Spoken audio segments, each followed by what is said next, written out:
Okay, so we are back, and I think at this point we have kind of wrapped up everything that I had in mind about discussing the central job board. Okay. At this point. So unless anybody has anything else they want to try to wedge in, it's time for us to move on to another topic. So just kind of one last sort of resort check. Is everybody fine with closing up the topic of the job board?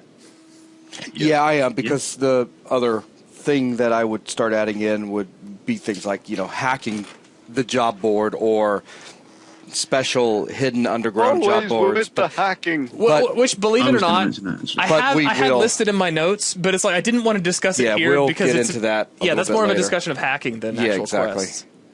Okay, so then that brings me to my next big topic.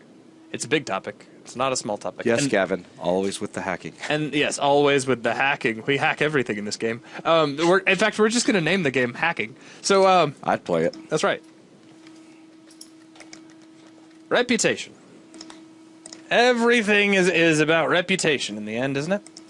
Now, the way I want to discuss reputation is in 3 primary states, categories, what have you, and I'm just going to break this apart into separate videos as needs to. The first one is faction reputation, which is probably exactly what you think it is. Well, is it Alethian versus human, or is it corporation? It could really go either way. I'm not denoting what a faction is at this time. That could just be between individual corporations. I don't care if it's between individual groups of players, such as guilds. As long as they want to kind of develop their own group and then throw their reputation out there for people to start gaining or losing, such as their own members, then... It's essentially a way to say, if you do some good for these people, these other people over here are going to get pissed off. Exactly. Exactly. So then moving on from here, I've got... It's related to reputation, but it's not really reputation. So I got to almost use finger quotes, and that is a job completion score. And we'll talk about that separately, but I just want to go ahead and mention it now. And then finally, I've got a section I want to talk about on player-to-player reputation. Kind of like how the players can sort of watchdog each other.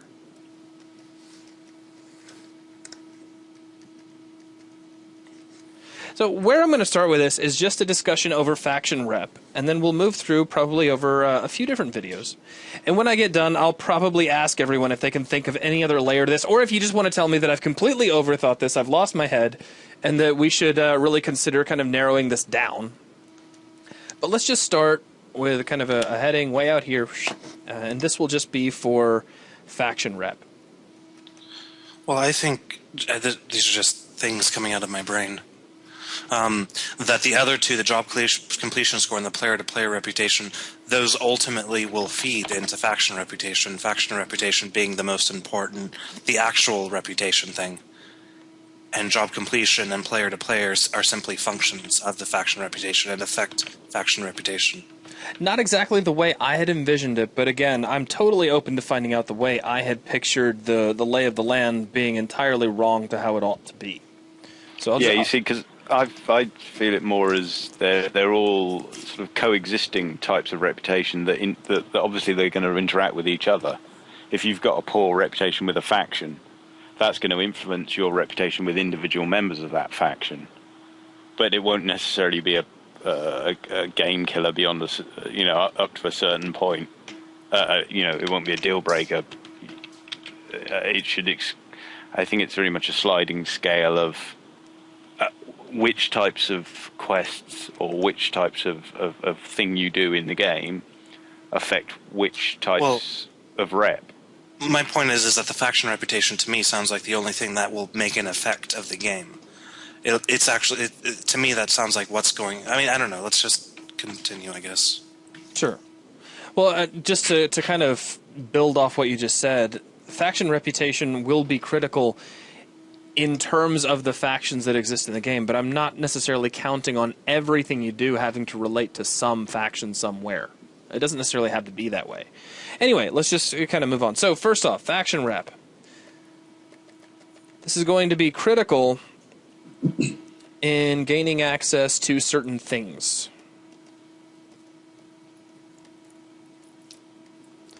And this could be all kinds of things. This could be certain quests. It could be shops. It could be equipment. It could be all kinds of things. Basically, a corporation or somebody X won't really talk to you or give you the valuable missions or make certain equipment available to you until you've built a certain level of reputation. I think that kind of stands to reason. That's probably exactly what everybody was expecting.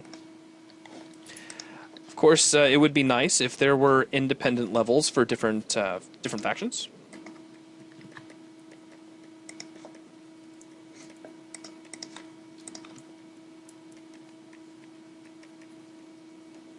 But these don't necessarily have to be completely independent. They can have a relation to opposing factions. So, incompletely independent or independent. Thanks. Just ironic. I wasn't going to mention it, but then when you said they didn't have to be completely independent. Well, what I mean is, that they can be. You could have a faction like a little small-time corporation who doesn't necessarily have a natural enemy. Just somebody out there who I don't know. Maybe all they do is mill wheat or something.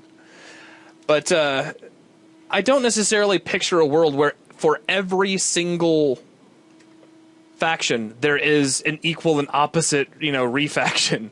Whereas just because this company has this company builds weapons, well, this company builds weapons too, and they have to be at war. It doesn't necessarily have to be that way. So there would be a sort of exemption.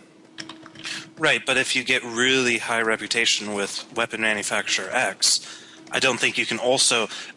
Because, like, for example, really special corporate... I mean, we kind of touched upon this earlier, where if you get such a high reputation for a faction, you get really important quests as far as things like espionage and pseudo-legal to illegal sort of things that you have to do for this corporation. Yeah. Now, if you're doing this one thing for this one weapons manufacturer, you shouldn't have that same level of reputation for another weapons manufacturer, because those kinds of quests are going to be, Well, it depends on how you approach them. If you storm the front doors in and they know who did it, then that's the case. But it is entirely possible that you could be approaching it in a way where you're playing them one off against the other, and they don't know that you're working for each other. I think that's very much dependent on the situation you're in. But there are going to be competing factions, is my point. Sure, and I'm totally fine with there being competing factions. The only reason I even threw out the word independent is that I'm not necessarily saying that we have to go in and say, all right, well, we've got this company. We now have to come up with another company to be their opposing company. That's not necessarily, but my point is that in a lot of cases, though, there could be, if there are two weapon manufacturers, sure, or if there are two wheat farmers. Absolutely. They're not going to like you being really, really, really high up in that one company. I mean, that's just like the person on the board of directors for Apple also being on the board of directors for Google, and that one guy quit Apple because ultimately they're led to be a conflict of interest after the whole Android iPhone thing. Absolutely. There is a point that these might not be static. You could have a situation where you have two companies that don't necessarily have to produce the same thing, but they start out as when we start the game, they don't get on. They're not sort of hating each other. They don't get on.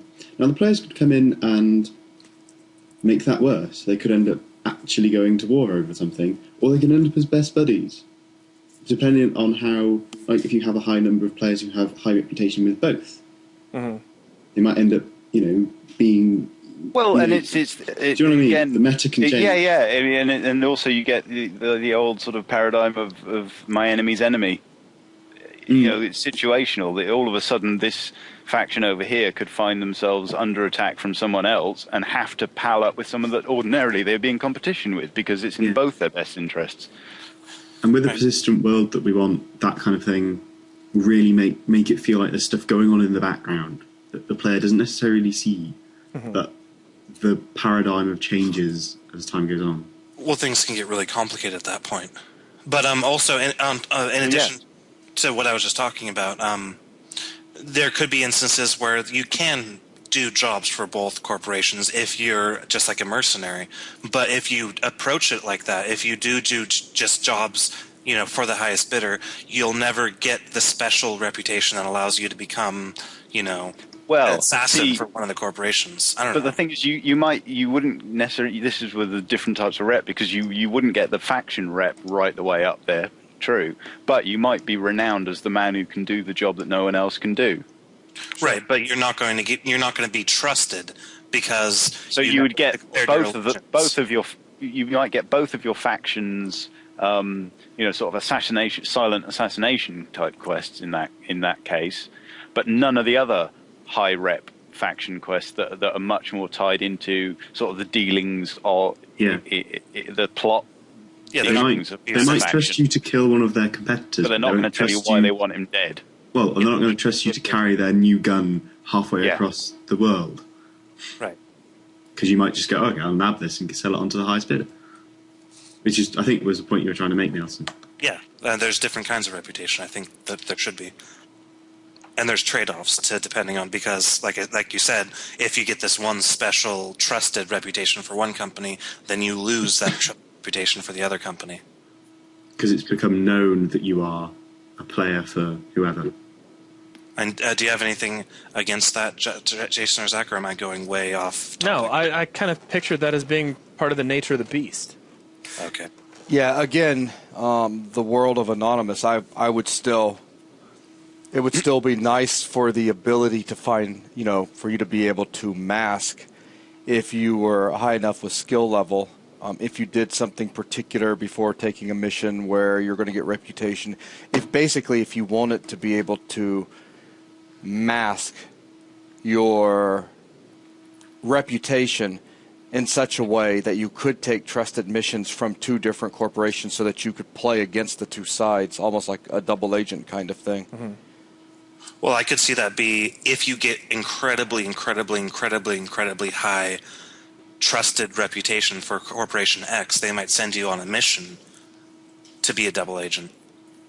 Oh, absolutely. I mean, you'd have you'd go to the backstreet chimerist who would treat you in a way that you were unrecognizable for the next 24 hours. Exactly. And you'd get, it comes down to if there's ways of doing it secretly, but then people find out that you've been screwing them over, you're going to be in even more trouble than you would have been if you just said no thanks in the first place. And that's where you balance it. Right.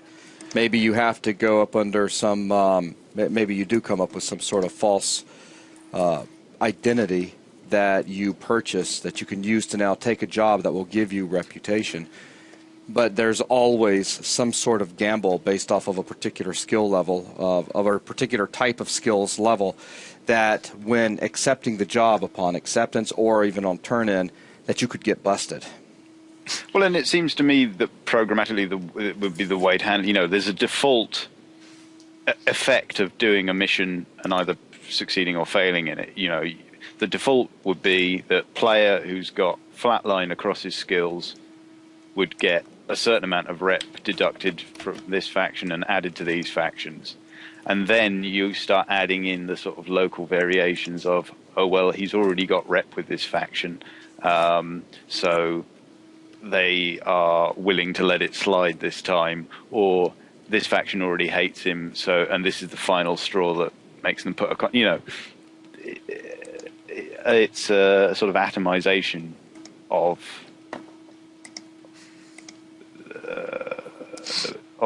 the rep behind the scenes. Yeah, I'm with you. I'm not too concerned yet about behind the scenes. I just, once we get all of our ideas down that we want to. Well, I mean by which I mean in sort of calculational game mechanic terms that aren't necessarily listed off to the player at any. Right. Congratulations, you have got 0.2% rep with it.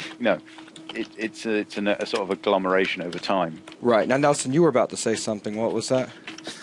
No, just other things just started popping into my head. Okay. So yeah, I'm sorry, but no. As far as other NPCs trying to trap you into revealing your identity if they become suspicious, I don't know how that would work.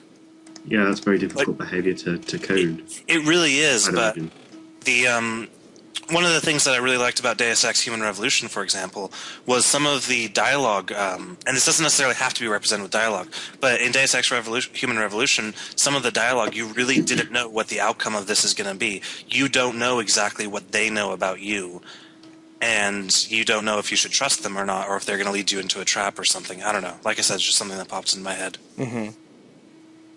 If that could be coded, that would be very interesting. But I don't know how easily that could be coded or how easily that could be procedurally generated. Well, Right. it seems to me that if, and this is way too far into the discussion, but what the heck, since we're already in the door, if your ability to remain anonymous was some sort of skill based, then it stands to reason that somewhere under the hood you've got some sort of roll or check against your skill level at any given point.